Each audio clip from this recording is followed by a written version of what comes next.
of poverty. I was born into the very wealthy and large Donelson family. My father, Colonel John Donelson, led the first settlers into the Cumberland settlement.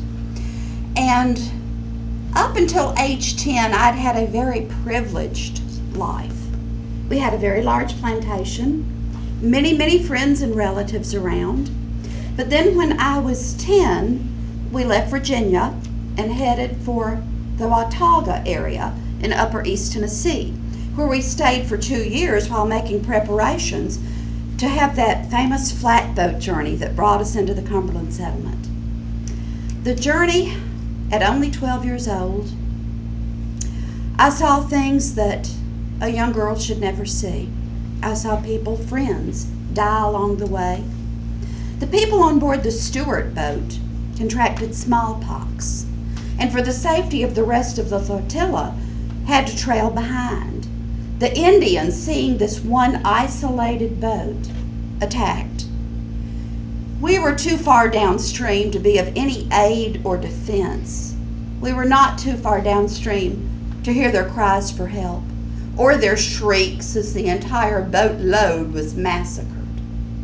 When we reached the rapids, you would know that as Muscle Shoals, Alabama. The Jennings boat became lodged on rock, and it too fell behind.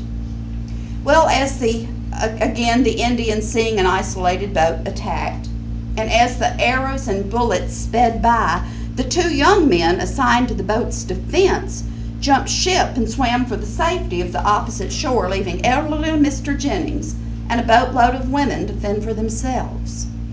One of the women, Mrs. Ephraim Payton, had given birth just the day before, but that did not keep her from getting up with the others and throwing all of their possessions overboard in an effort to lighten the boat so they can get pushed off the rocks.